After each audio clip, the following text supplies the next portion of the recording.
So I've been called out for my videos being very positive, and I'm starting to be labeled as that positive guy, and that almost feels a little bit fake to me. Like it's not sitting right. And so I'm thinking through the difference between toxic positivity and where positivity is actually makes sense. I'm gonna hop on my e-bike and try to find some art in Houston that expresses this idea. All right, let's call it what it is. It's been rainy for the past 3 days, and it's still super rainy, and it's getting dark out super early. It's 5:30 and the sun's already set, essentially. So we're gonna try to get to this mural before it gets too dark, like before you just literally can't see anything on camera. This morning I was leaving my jiu-jitsu gym, and some of my favorite people in Houston said that they watched my video, which first off, I literally didn't think anyone would actually watch these videos. And I'm not joking when I say this, I really thought that not only would people unfollow me on social media because they wouldn't want to see me on their feed, but I also thought that I would lose like my real life friends because I don't know, I thought they would just not be approving of me doing this. And it's funny because when you think about it, if that is how people will respond, you don't want them in your life anyway, because they're not going to, they're not going to encourage you to try new things, which is really, we should all be encouraging each other to try new things. Anyway, at the end, I'm walking out the door, and this morning I told them, I'm like, yeah, I wasn't feeling like today I woke up and I just wasn't feeling 100%. I was like, I want to keep sleeping, but I have to get up. Wasn't feeling myself 100%. And when I walked into the gym, I told them that. They're like, how are you, Kenny? And I just don't give the good, because the good is like, you might as well just not say anything. I'm gonna let you know how I'm feeling. Oh, and by the way, when I say it's been raining for however many days, if you can see, let me see if you can see the Buffalo Bayou right now. When I was leaving the gym, they were like, hey, Kenny, stay positive. And there's something about that. It's like when you're not feeling good and someone tells you to be positive, and I know it was good intention because I'm the one that's been coming out with all these positive messages, but there was something that just didn't sit with me right. It's like, I only want to be like full body actually feeling good and positive, but if you're trying to do that when you don't feel good, you're going to feel even worse. And I get it. People are really comfortable in that positive feelings in groups. Earlier today, I had a work call, and in the work call, we did one of those icebreakers, and it was like, everyone go around and say one word for how you're feeling. And the team starts going off, and everyone's using these one words, and people are like, oh, I'm feeling excited for the meeting. I'm feeling happy. I'm feeling good.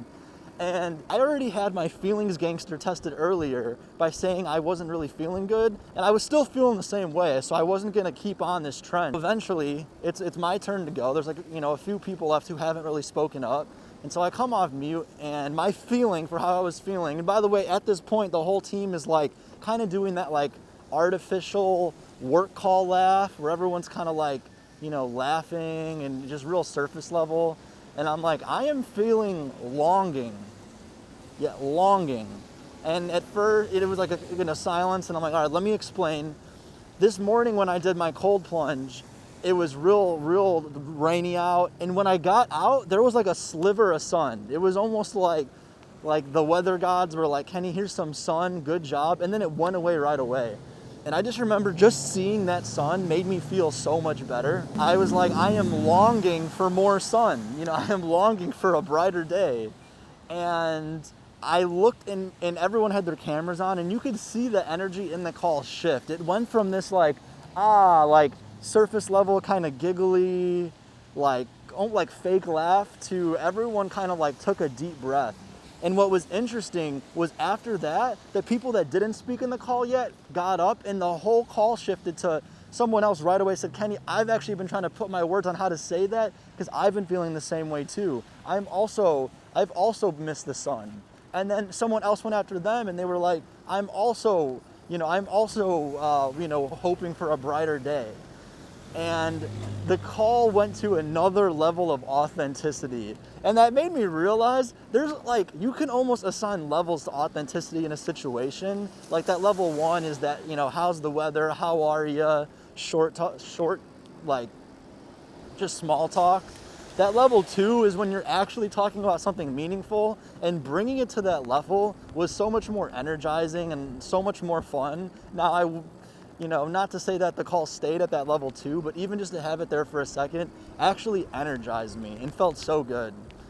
And what was even more interesting was after that call, one of my team members called me and unexpectedly opened up about something very private that they told me, like, Kenny, I haven't told anyone else on the team this, but I've been going through a really hard time. And if you were to think about the levels, they went to like full level 3 authenticity, just telling me what they've been struggling with. And we ended up talking for 30 minutes just about that, nothing work related. And at the end, they were like, it feels so good for me just to say the struggles that I've been going through. I guess saying it out loud makes it so real. And it was not until then that I actually started to feel better. And they said themselves, they're like, yeah, Kenny, in our call today, like everyone, you know, loves talking about happy stuff. And the way I think about it is, it's not that everyone loves talking about happy stuff. Everyone's just comfortable talking about happy stuff because you have to be vulnerable if you're gonna go a level deeper and actually say how you feel. And so let me make it clear, I am not always happy. In fact, it's me sitting in this unhappiness that allows me to actually be happy when I do feel good. And another thing I realized is I'm not going to feel good until I do something that makes me feel good. And this is kind of a separate note, and so I don't want to hit too many different ideas around happiness in one breath. But I've recently heard that mood follows action. And the way I see that is, if you look at happiness, happiness is almost like a symptom. Happiness, or your mental health, is really a result of your acceptance of your situation and what's going on. And so if you feel like, if you're not happy with your situation, you may not feel good. And that feeling may be a good thing, because that may be what you need to take the action to actually change your situation. You know, I remember I took a honors psychology course in community college, and I'll never forget this lesson where our professor was talking about not using pharmaceutical medications to address mental health. And the basis behind this whole study of research in psychology was an example of a global psychology study where they studied like cow farmers in some random country, and it was depressed cow farmers, and they realized that they were treating the cow farmers with medication and it wasn't doing anything. And it wasn't until the depressed cow farmer actually like had a successful farm or changed his life situation. I think it was like he like got his cows back, then he was no longer depressed. And it seems simple, but it's like they were depressed because of the situation, and it took actually addressing their life situation, and then their mood followed. So it's like, instead of trying to put a Band-Aid on your feelings and just actually address your life situation, and the mood will follow, and you'll no longer have to patch it up with drugs or anything like that. All right, I'm pausing because the bayou is completely overfilled. Just because this is kind of crazy to me, maybe this will be crazy to you. Let's see if I can show you what I'm looking at right now. Okay, to you that probably just looks like a lake. The water doesn't normally go up to where the grass is. There's usually a whole bayou that I could like ride my bike down in. Kind of eerie vibes. Pretty good change up, I'd say. All right, we're officially downtown. I am now amongst aggressive vehicles. It makes me think, like, what if we were in a world where instead of all these cars, everyone had e-bikes like this? I just find it hard to believe that people will be angry honking at me if they're like right there next to me looking at me in the eye. We got our first graffiti art here. This is not the one I was actually trying to find, but just an interesting thought, because I don't know, you let me know what you think of this. The facial expression on this guy was interesting to me. I mean, looking through the lens of happiness, I almost get this feeling of like, all right, he's watching over his daughter. He looks a little tired, like he's got his eyes closed, but he's like providing for his daughter. I feel like I do see struggle in his face. It's almost a relentless positivity. You know, one of the best questions I've ever asked. I know it was a good question because when I asked it, I was in a room full of people. The entire room, like, unexpectedly started applauding, and the person I asked the question to, before they answered, said, that was spiritual. That was God asking the question through you. That's how I know it was a good question. But anyway, the person was giving a presentation on relentless positivity. And after the presentation, I went up in front of a room, it was like 100 people, and I was like, what is the difference between toxic positivity and relentless positivity? Because relentless positivity feels right, and I'm aligned that you should be doing that, but it's often seen as toxic positivity when I try to tell people that. And what she told me is the difference between toxic positivity and relentless positivity is toxic positivity is positivity when it's applied at the wrong time. You know, there's a time for positivity, and if the room or the person you're with or yourself is going through something that's hard, trying to be positive there is toxic. It's applied at the wrong time. You shouldn't always be positive. That shouldn't be the goal. Positivity's definition should not include always being positive in that definition. Instead, you should have relentless positivity, which after you acknowledge the gravity of the situation and the emotions and how you feel with that, you can then choose to be courageous in the face of the gravity of the situation or whatever is challenging. And to me, that is the difference that is relentless positivity and how it's different than toxic. And when I look at this guy, I feel like he's being relentlessly positive.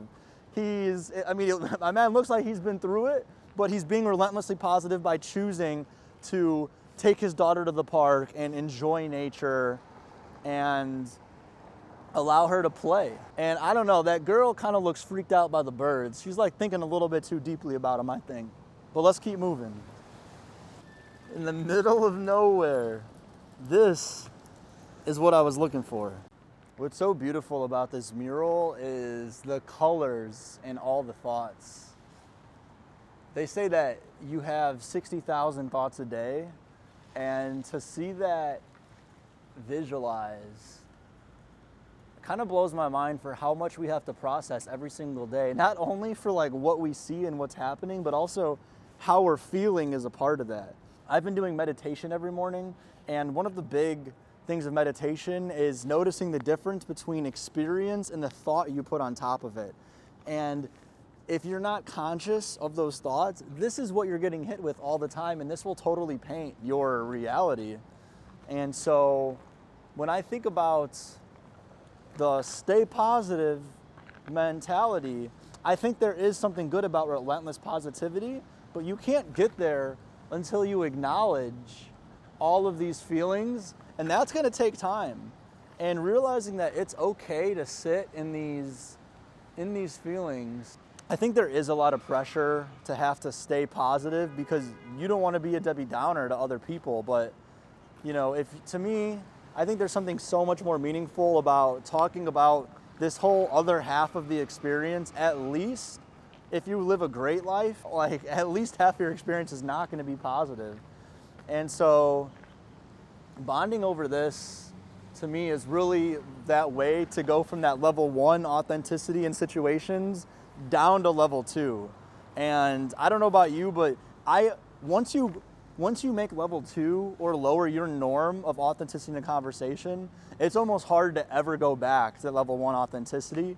And you look at it through the lens of like, nothing's even really being said. I mean, I think about all the times I've walked into a room and I've felt energy drained after a situation. And I've noticed that what drains energy from me is when there's a ton of people fighting for attention at that level 1 of authenticity. I think the learning for me here is positivity is cool, but it's almost not the most interesting thing going on. I mean, I feel like there's so many more interesting feelings. And so sitting in that positivity is great if it's truly earned, but it should not be our default for how we operate if we're not feeling that. And I'm gonna try to be better at getting comfortable and connecting with others on these non-positive feelings.